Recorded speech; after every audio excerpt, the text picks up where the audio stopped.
11:59 at Radio Free America, and this is Uncle Sam with music and the truth until dawn. Right now, I got a few words for some of our brothers and sisters in the occupied zone. The chair is against the wall. The chair is against the wall. John has a long mustache. John has a long mustache. It's 12 o'clock, Americans, another day closer to victory.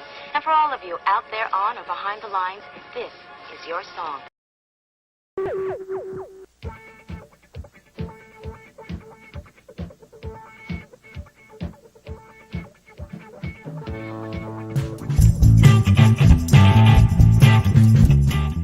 To Tuesday, we focus on a different state each week, taking a look at their firearms laws and history.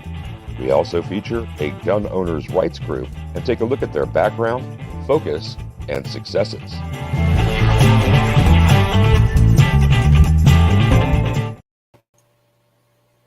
And welcome everybody, whoever shows up live, to our Daily Gun Show. Come to you live every weeknight at midnight Eastern. And on Tuesdays, it's Second Amendment focus. So that's what we're going to be taking a look at today. We do have a couple of votes out there on which state we should focus at. And if we get any people watching us live, we usually leave a quarter to a third of our screen here available to the live conversations coming in on the platform that we're streaming. In this case, it's YouTube. So feel free to participate and shout out if you'd like to focus on a particular organization. Otherwise, I think we'll quick take a look over at our YouTube, and I had put up a vote over there, and in lieu of any participation over here tonight, we will use the poll results from the YouTube channel. How about that? So Woods is out there. Good evening. And Kojo was out there a little earlier. Welcome, if he's still out there. Or I guess if he came back. Go over to the community tab here. We're looking at we've got screen sharing up here, and we're looking at Minnesota at this point. Now, because I'm not logged in, I have to make a decision. So I have to make a decision. I don't really want to make a decision, so I won't. Instead, I will grab this page over here, and I'll go over here, and I'll just change YouTube logins. And that will allow me to just see what the poll says without having to vote on it. That's how you bypass the system. Say think outside the box.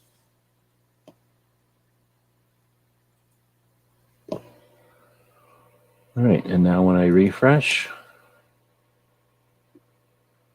we'll get the results of that poll. Eventually. Got slow internets. One day I'll get nice internets. You would think Tucson has good internets. Is the audio working okay, by the way? Oh, looks like we're getting Indiana over here for the live people. 4 votes from live. And what did I close it over here? No, I have it over here. Got some stuff in front of my face here. Here we go. Over on on YouTube, I got a vote also. Lame. I forgot what it was. It was Minnesota, though, I think. I think you're saying audio's 5x5. Thanks, appreciate that. So I'll go out of my way to mute before I clear my throat. All right, so I think we'll go with Indiana since that's the people showing up live to vote, and we got 6 votes at that point. So what are we looking at here? Let's screen sharing. I'm going to move her out of the way. And now we're looking at a draft, of irregular, a blemish, a misprint of our project from 2020 called the 50 States of 2A. And this is an attempt to get our Minuteman University project. It's all goofy because it's printed weird. But our Minuteman University project was, as you can imagine, is a website because we're on websites. And that is a project that has a long history, and it is an attempt to offer skills and resources to Second Amendment activists and advocates. So it's a website, and some people have access to it. Some people are better or worse at navigating websites. So the idea was to print it, have it on in a regular old book, and this was a bad printing. So I'm using it as the example, and tonight we're looking for Indiana. And have we done Indiana? I don't think we have. So I imagine about halfway through I'll remember if it sounds like I've been saying all this before or not. And because it's misprinted, it's really weird trying to find where it might be. There's Illinois, Hawaii. Come on, how can it not be by Illinois and Hawaii? All right, come on. So I got to go this way, I guess. Pennsylvania, Georgia. So it's got to be right by here somewhere. Indiana. There we go. All right. So the way we got it organized is we've got some consistent stuff with all the states at the top, and then kind of depending on the state, more or less stuff filled out below. The idea here was to make a resource book that people could have with them. We have a lot of live conversations on the internet, and often people don't have total recall because they're not robots about facts and figures, and this was an attempt to do something like a farmer's almanac for information about Second Amendment stuff. So this was in a state-centric format, and this was a project that I did in 2020. So again, we're looking at one of the misprints here. We're using this in this series, and this week we're going to look at Indiana. All right, so digging in, we can see that Indiana was the 19th state back in 1816. So I think Arizona was 1818 or something. So it's not that. That took a while for them to be a state, I guess. Then we get, or maybe Arizona's 1918. Anyway, Indiana was this 19th state. They do have a Second Amendment, all except, is it 5 or 9? I think it's all but 5 states have a version of the Second Amendment in their state constitution. I'm trying not to kick the table here. Indiana's is, the people shall have a right to bear arms for the defense of themselves and the state. Pretty simple. Article 1, Section 32. I guess I just went right into this without mentioning that we do have a poll going here over on the YouTube. And what state should we focus on this week is always the question on Tuesdays. And the options were Indiana, Nebraska, Minnesota, and Alabama. And I'm pretty sure Indiana, Nebraska, and Alabama were on here the last few weeks because of the whole CCW, the constitutional carry situation. And Minnesota was the one added this week. But 50% of the votes are going to Indiana out of 6 votes. So it's not a mad rush to vote over here. Over at YouTube, there were 38 votes. I'll just vote for Minnesota over here. 38% voting for Minnesota. Only 18% for Indiana. 31 for Alabama, which makes Indiana 3rd place over on YouTube, but overwhelming 1st place over here. If anybody has any idea why that is, feel free to chime in over on the live comments there. I'm going to switch back to my book. All right, so Indiana does have a state constitution. They do have a Second Amendment in it. And let's see, they got open carry started in 2017 with a permit. Concealed carry started in 1980 with shall issue. They have 800,000 permits, CCW permits. If I remember right, and I have some friends in Indiana from back in the day, that their concealed carry lifetime was like $300. You could just walk in and get it. You didn't have to do anything crazy. And $300, maybe $350. They did a lifetime concealed carry. And at the time, moving from Arizona, that was pretty interesting. That would have been the late 90s, I think. Let's see. So constitutional carry, as of when this was written in 2020, guess what? They didn't have it. But now, what was Indiana? Let's go find out. Flip back over to the big channel. Look at the screen share here. Look at Sharon. We'll go over to Minuteman University. Go down the right side to constitutional carry. And Indiana, number 24, right after their friend Ohio. So Number 24. I guess I could just write that in here. Nothing stopping me. It's my draft. So we'll go back over here and I'll find a little markery thing. And let's change this from constitutional carry NA to constitutional carry number 24. Let's just put in here 2022. So obviously I got some stuff to update in these books. That's what it's all about though.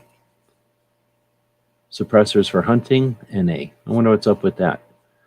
However, Indiana is one of the states with a state firearm. Now I have no idea why it's a Grouseland rifle. I think I remember looking it up and it was made in Indiana, so I guess it makes sense. But back in 2012, Indiana became, I think they weren't right away, so they were probably the 8th or 9th state, maybe. I'll have to go look again. Let's go look at Minuteman. Jump down to state firearms, and it turns out I should shut up because Indiana was the 3rd state. I could note that on here, that they were the 3rd state to decide to get a state firearm. So first it was Utah in 2011, then Arizona was like, that sounds like a good idea, let's do that too.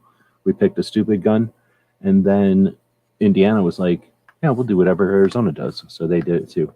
And then West Virginia, Kentucky, Pennsylvania, and Alaska all did it. And then, of course, Tennessee does anything Kentucky does, so they did it also in 2016. If your state's not on that list, then you have an opportunity to get a state firearm for your state. Woods is saying Indiana hates hearing. They don't care if hunters go deaf. Let's see. So then we get the Second Amendment sanctuary situation. Maybe I should have put that in there. Second Amendment sanctuaries, 23 out of 92 counties are Second Amendment sanctuaries. That's something that once I make this a larger format, I may attempt to put like a little map there, just so that, imagine thumbing through something like this that was one page per each state, and there's a little map somewhere on the page that you could just kind of look through and see how many counties in that state are sanctuary counties, Second Amendment sanctuaries. In this case, there's also NFA sanctuaries, but not too many counties are doing that I'm aware of. All right, so the rest of this page, again, this is designed to be a resource. The rest of it is some stuff that happens in the state, people from the state, and organizations and that kind of thing. So we'll just kind of go around randomly. They're sort of chronologically from the top down, but they get pretty messy. It's actually pretty difficult to keep track of all the stuff that happens, Second Amendment, firearms industry, gun community related for each state, and then organize that and put it down. Maybe that's why no one's ever done it before this. All right, so the first thing that we got going on there, if I can get it to show up, is the American Society of Arms Collectors, started back in 1953. So it's not the oldest of the gun collectors clubs, but it's interesting that they've had one there since 1953. Then you've got the Indiana State Rifle and Pistol Association, started in 1966. I think that's a little interesting because most of the rifle and pistol associations, not most, many of them started in 1903 with the Militia Act that kind of created the concept of practicing marksmanship on a national level so that you'd be good. Let's see, Revere's Riders is alternative to Appleseed. That was started, it looks like, in 2015 in Zionsville, Indiana. Then we've got the National Muzzleloading Rifle Association that was founded in 1933. That's kind of cool. And the National Collegiate Athletic Association, the NCAA, it's been in Indiana since 1980 in Indianapolis. And NCAA, I only ever knew about that from like sports. But, I mean, I guess that is sports, but basketball and stuff like that. But shooting is definitely one of the sports included there. You might notice there's something written on the side here, and that's because a couple of people helped sponsor this project. The idea of getting this information from the website, organizing it, figuring out how to print it and all that. It was a challenge. I'm not an expert in this stuff, so fumbled my way through it, and it was participated in by some sponsors. So Gun Library Garrett, I'm guessing, is that Garrett, and the other one there might be Roll Call. So thanks to those two for helping when this project was done back in 2020. Let's see, so we've got Dawn, who is hiding Hilda, makes purses and things since 2015, on the scene for some other things in the Second Amendment awareness and activism scene. We got one of my favorite companies, hands down. People go around going, what kind of gun do you want? That's about the only gun I ever want right there. There's a bell-fed 22. Ideally, a bell-fed like 17 Mach 2, but I can't afford that ammo. So a 22 short, belt-fed, scaled-down model of an 1818 is the ultimate gun that you could ever get right there. Made from 1983 to 1986, 3-year span in Indiana. NFA, because it's stupid NFA, but there you go. The pinnacle of awesome guns that you can possibly get. They're still around. They make other things. They make BB guns and other things. I think they make real guns again. Let's see. Be Adaptive Equipment started there in Indiana in 2001. They make accessible equipment, I believe, for hunting, but for shooting equipment for people with differently abled situations with grip strength or limbs and whatnot. Let's see, then you got Huntertown Arms, made suppressors from 2010 to 2018. The reason I do this isn't just to talk about the book, but to take a second to talk about some of this stuff. So if people don't know about Huntertown, from 2010 to 2018, think about that for a second.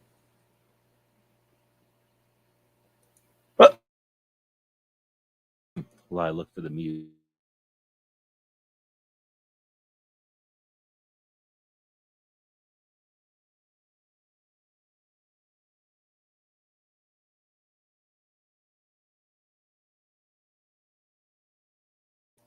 Super dry here right now. It's almost like a desert.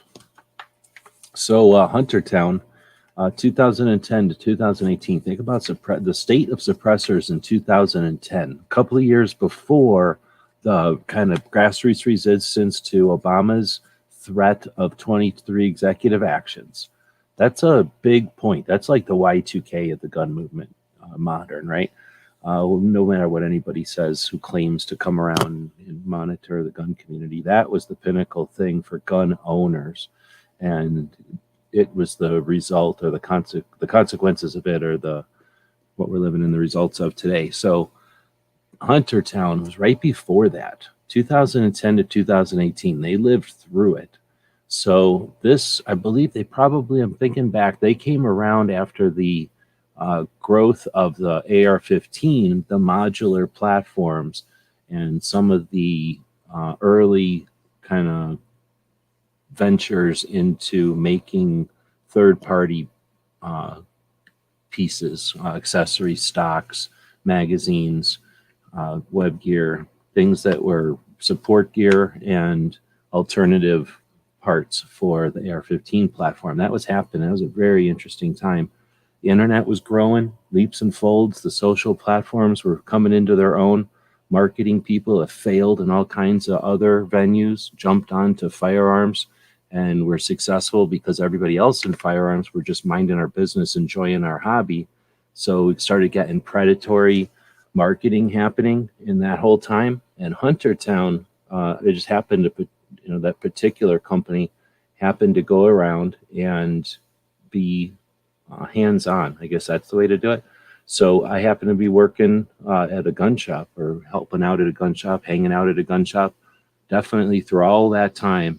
And Huntertown, with different events and things, and visit the shops that supported their suppressors.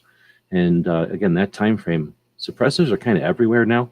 That was the time frame that created that situation. That was the time frame when certain stores had them and were proud and let people know about them, and other stores didn't think it was proper yet.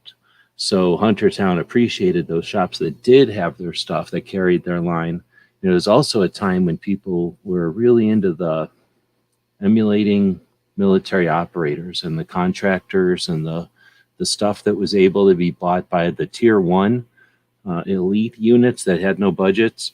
and the operators and contractors that also had different types of budget. So some of the really expensive stuff and some of the stuff that was being developed were able to put their entire research and development budgets right into the cost of these suppressors. So Huntertown offered an inexpensive alternative to that without being too weird. Like some companies that offer inexpensive alternatives wear their inexpensiveness as a weird badge, and Huntertown wasn't. I mean, he was a little bit like that, but he wasn't too bad like that at all. And they had some innovative designs, and they just had a lot of fun. They did get caught up in it all, and at some point, I usually don't stick around when people start to love the fame and fortune. And in this case, it was a situation where they had a demise, and I don't know the whole story, but one of the, like they say, there's two really interesting things here already in Indiana. There's tons of interesting things in Indiana, I'm sure. But Tippmann, great, cool company. I wish I had time to research that one because they still, have people around. How cool would it be to go find out more about that? And then Huntertown, just happen to be aware of that one. Somewhere I actually think I have a Huntertown giant banner that they gave the shop. And then after they weren't running their cans or they went out of business, I kept the banner. I think I got a giant Huntertown banner now that I think about it.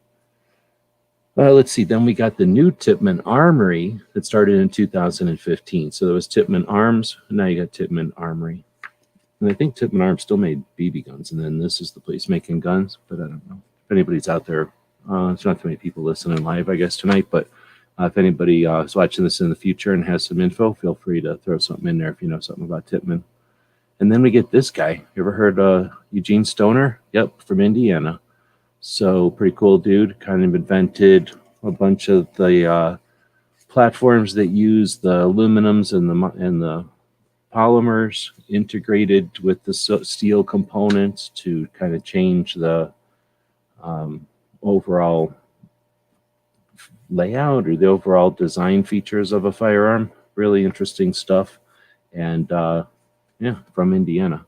You don't really hear too much about Stoner being from Indiana. At least for me, I think of Stoner being from California, where the guns were invented.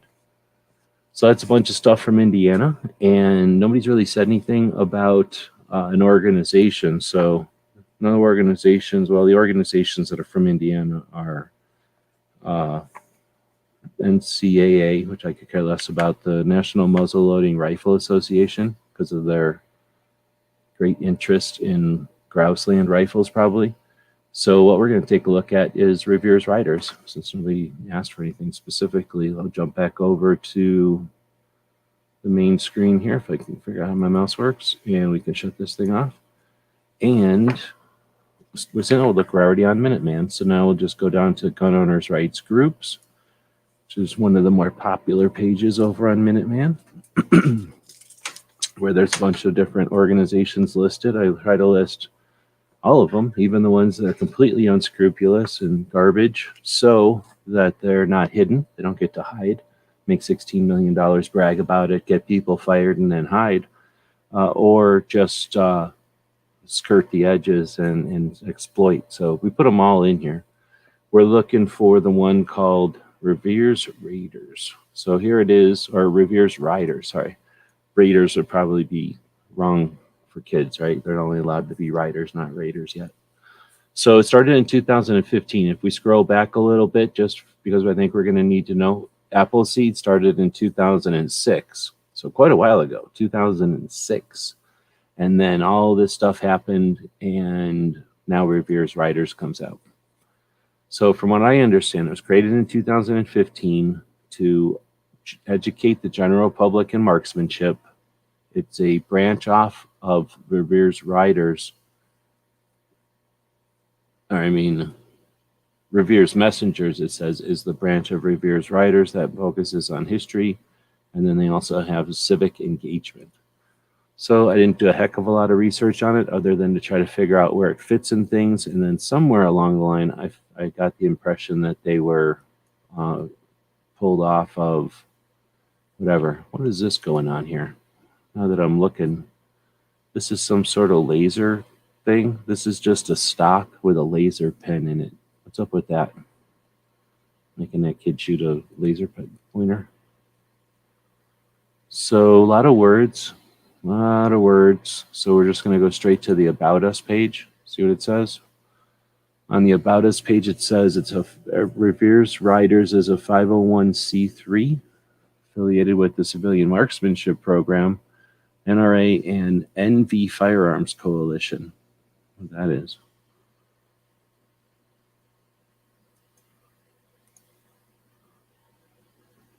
Is that Nevada? Yeah, Nevada Firearms Coalition. Never heard of it. We'll put it in the list, maybe. Probably. So they just are affiliated with those organizations. That doesn't mean much. We have over 100 volunteers across the nation who actively promote traditional marksmanship, American history, and civic engagement. You can learn about our governance, membership information, or sponsors and partners at the above links. So they got a couple of sponsors that look like, not top tier, but manufacturers, and then the web place probably. So their affiliations are with the Youth Shooting Sports Alliance. I think that's NRA, and then Civilian Marksmanship. Or no, wait, Youth Shooting Sports Alliance might be NSSF. About Us. Realizing the importance. Maybe not. It looks like it might just be a thing created by Daisy Henry Shotguns and some kind of targets, unless that's all the same company. And this is just a made-up organization to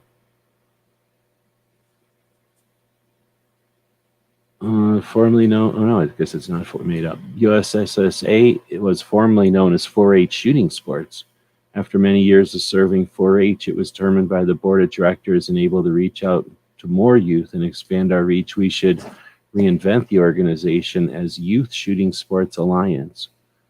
Our goals are to help the barrier of entry for youth by providing a safe and reliable equipment donated by the industry in order to manage the many youth programs available today. We do not discriminate, and no youth program is too small or too large. When I hear that last part, I get pissed.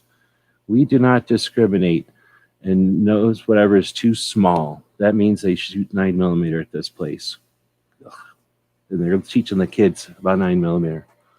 So this is kind of neat. So the YSSA is the new 4-H, which probably got sick of people dealing with goats or whatever you have to do in 4-H. I don't know what happens in 4-H, but I guess they wanted to take the 4-H's away from it and let the kids just do the shooting without having to be affiliated with like scouts or something.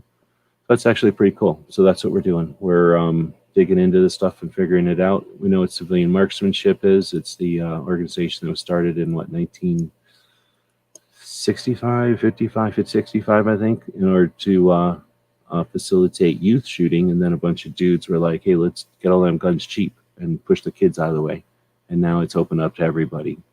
But it was designed originally for youth shooting.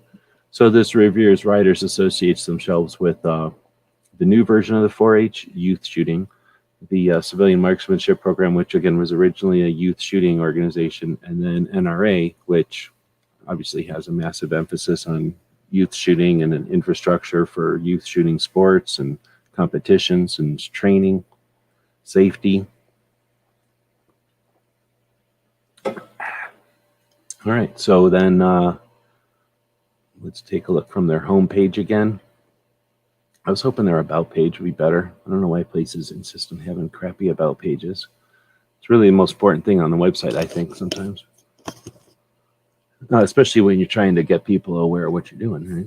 I guess in this case, if it's not so much for outreach and recruitment, and if it's just for utilization for the membership, then they don't need to tell each other who they are, I guess. At least they don't need to emphasize it. All right, so we got to look at this kid shooting. That's a stock with a laser pointer in it. I'm appalled. And I don't know if there's even a little button going to make the laser actuate with a trigger. I think that kid might just be having to learn probably, what do you call that? Laying down the body position or whatever for, what do you call that? Yeah, I guess it's just shooting positions. So it looks like they got a list of upcoming events, which are small writing, and you got to click on them all to see what they actually are. But looks like 1 day, 2 day, 111. Mostly 1 day shooting events. Pennsylvania, Indiana, and Indiana. So that's interesting. Maybe this is an Indiana-centric thing. Kind of makes sense since we found it as founded in Indiana. There's a history camp. Great event occurring this upcoming weekend, a history camp. So that's interesting. CMP to receive more M1 Garands, except of course a bunch of adults will steal them before the kids get them.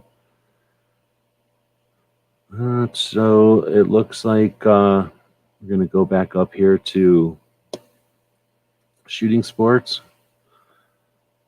The branch of Revere's writers that focuses on the shooting sports is called Revere's Marksman, and for us, hits count.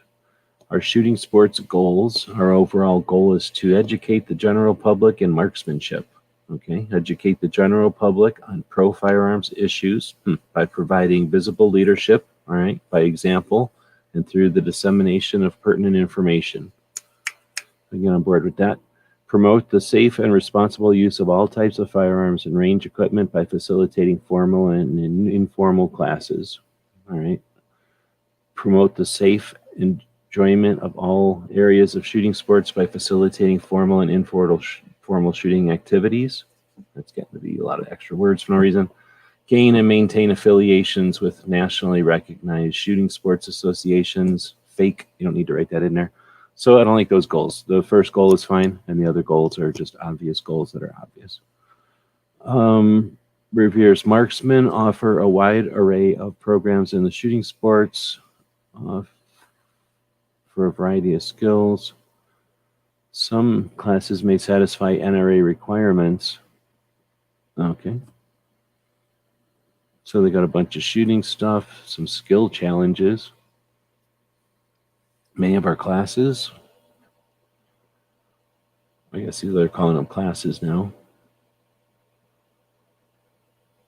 So rifle 223, rifle 262, field rifle. What's all this about? Rifle 308, advanced rifle. All right, so I'm kind of thumbing through their, what do they call this thing, a syllabus? No. What do you call it when there's a bunch of classes? There's a name for a bunch of classes. So they have, for rifle basic, carbine, field, and advanced field and precision. Then they have some new shooter, NSSF first shot, a clinic, and a rifle. I'm guessing that means range. And then another marksmanship clinic and some kind of matches for new shooters, I'm guessing. Then for pistols, they've got 100 basic pistol, a 145 introduction to defensive pistol, and then pistol 209 defensive pistol. I don't like their nomenclature. I don't like their numbering system. New shooter programs, NSSF first shots, and NRA first steps pistol, which is super boring, but some people need that like step-by-step thing. Then you get home firearm safety. They got Eddie Eagle, Refuse to Be a Victim, and then special events. So it's actually pretty interesting. They've got some, I thought it was for kids, so I guess it sounded more and more like it's just for anybody, I guess. Woods is saying 22 over 22. Oh, I see what you're trying to do. Trying to summon Clover. He was in here yesterday, so he's probably still sleeping. Our volunteer marksmanship staff, our personnel, our volunteers are committed to safety and student learning because we believe it is important that coaches walk the walk before talking the talk. All apprentice instructors, line coaches, must score as a marksman in appropriate discipline.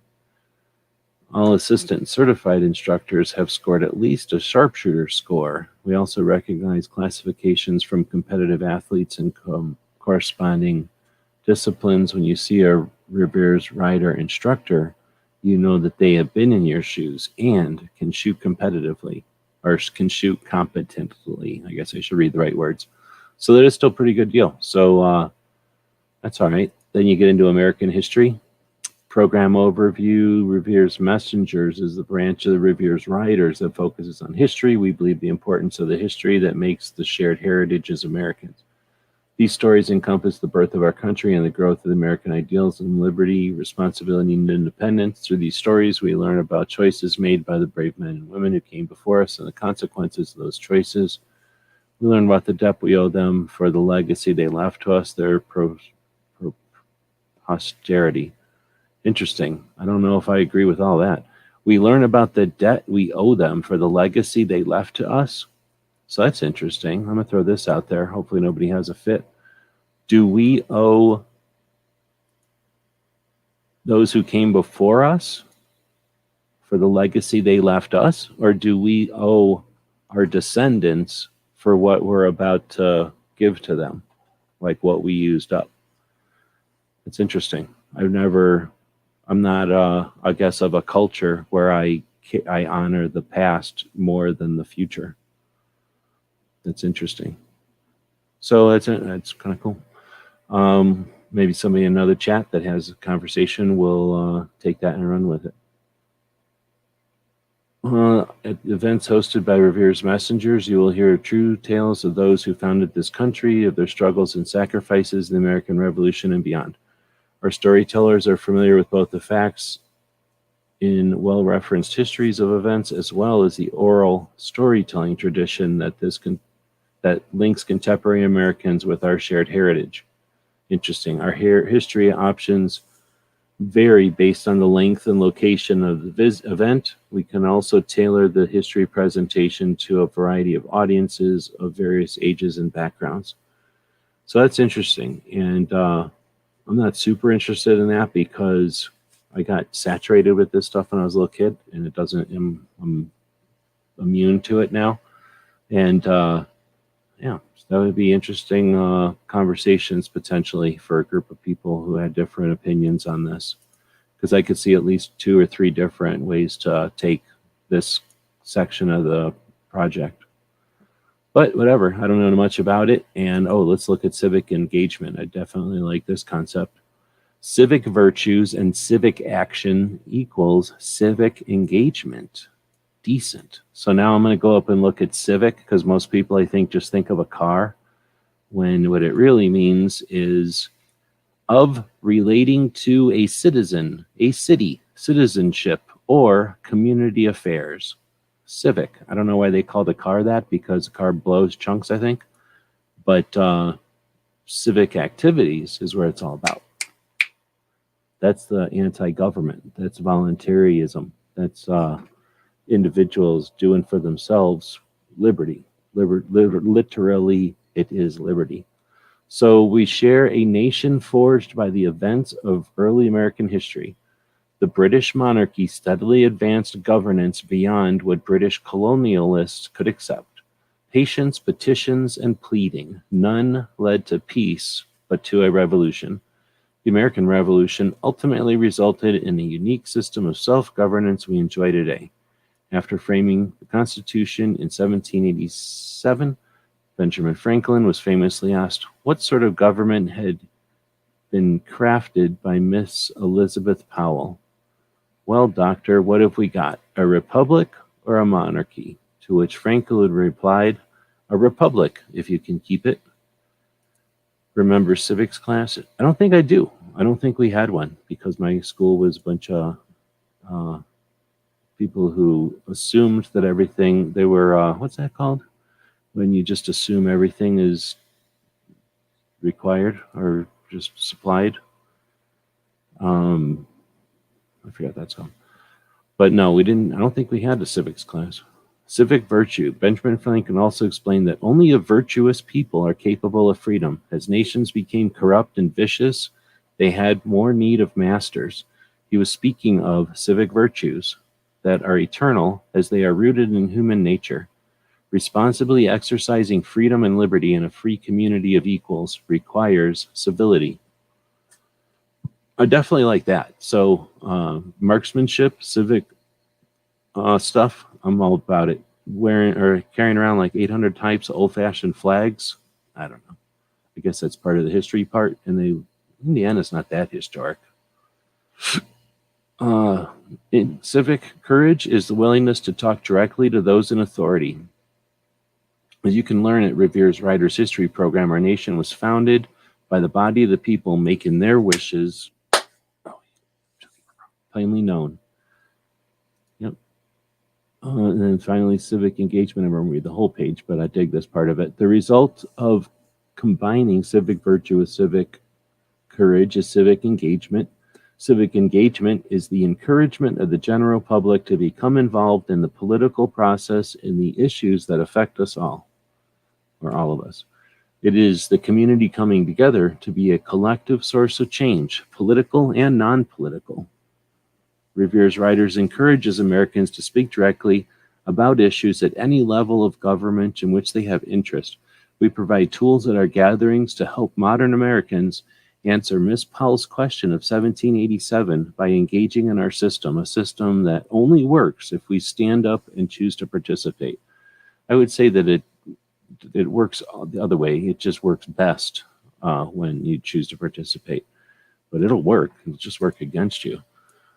But that's awesome. I really like this part. So yeah, so I was running around thinking that it was just for kids, but it sounds like it might be for more than that. I'm going to go back to the events then, or I guess go to the events and see what's going on with the events. Their website's all right. It ain't that great, but it ain't bad. So they've got, what do I got? View list, view month. Oh, I see what they got going on here. Wait a minute. What do they got going on here? I think I know exactly what they got going on here. Nice. Nice. Anyway, so I'm going to kick out of this and go back to list. And then go to here, and I'm looking to see, there's that kid shooting a laser pointer again. What is this guy? This looks like, what's his name? But somebody's definitely got the thing going with the dongle. I'm looking for one of those civic type of things. A lot of shooting classes.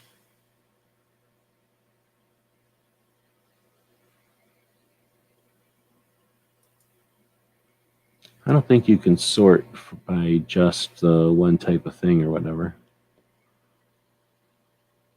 So it looks like they really just have a couple of shoots in their calendar right now, but they do a bunch of shoots in their calendar, so that's kind of cool. $150, $60. That's not bad. 20 to 150.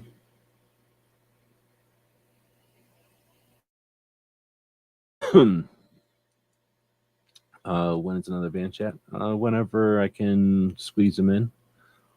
I've been trying to do them impromptu when there's time.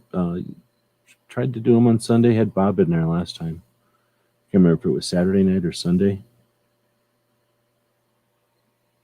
All right. Well, I'm not going to find any of those civic events, but very cool. All right, we're sneaking up on an hour here, and I'm yawning. So we looked at Revere's Raiders. I'll leave the link up here for anybody that wants to check it out further. I know that I've heard on Riding Shotgun with Charlie, so we're going to take a look at that next. There was a Riding Shotgun with Charlie where he had the guy on from there, and I was like, oh, this guy? And then it was really good.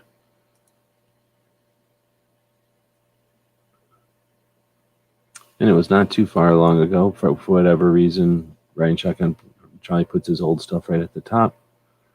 So I'm going back. This was my favorite Riding Shotgun with Charlie, maybe. Maybe my favorite one with Toby Leary from Cape Gunworks. Place in Massachusetts, I think, or somewhere up there. Runs a gun shop. So here it is, Frank Tate. Appleseed and Revere's rider story. So he explains the story a little bit in here. I knew more about it. And now you can know more about it too by watching that Ryan Shotgun with Charlie show. All right, with that, we'll end the poll as soon as I grab the thing and get all the number of votes and what we got in there, and end that. We'll go over and edit the video that we're watching right now, right out from under everybody, and post that results in here. We had 9 votes. I think I can just, nope, I can't. Put it in here. And Indiana was 56. Nebraska was only 11. Probably DJ. Minnesota was 22, so a couple of people. And Alabama was also 11%. So there you go. And now we got that in there. And I guess I can jump back over here and we'll wrap it up. So thanks everybody for showing up. We will be back next Tuesday for this show. And we'll probably include Minnesota, Nebraska, Alabama. So if you've got an idea for another state to throw in the mix, feel free to suggest it in the comments when you're watching this thing in the future. If you're aware of Revere's riders more than we skimmed the surface of today, then I recommend posting a video and sharing that awareness with others, so that it seems like a pretty cool organization. Help get the word out about it. Or let us know if we can help do that in some way.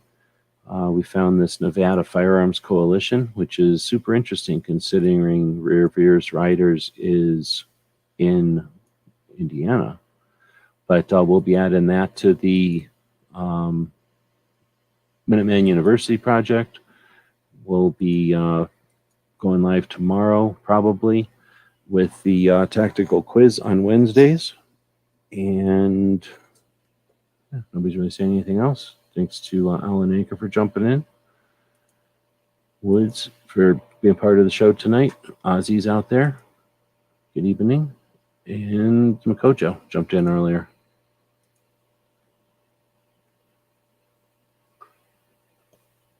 This episode, nobody beats the house. GearWebsites.com is your source for firearms-based playing cards and books. We also have mugs, shirts, and posters with designs that we've made live. Of course, we have patches. Every Friday is Free Patch Friday. We appreciate your support. Thank you for shopping at GearWebsites.com.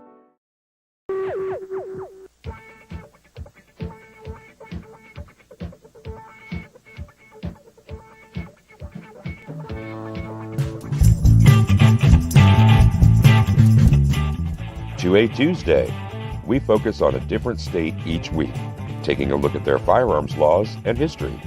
We also feature a gun owner's rights group and take a look at their background, focus, and successes.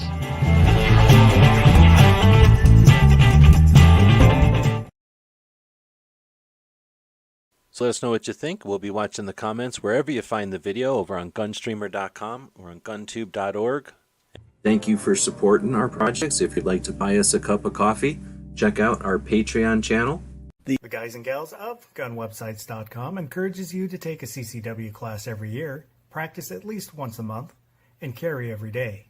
Thank you for watching gunwebsites.com.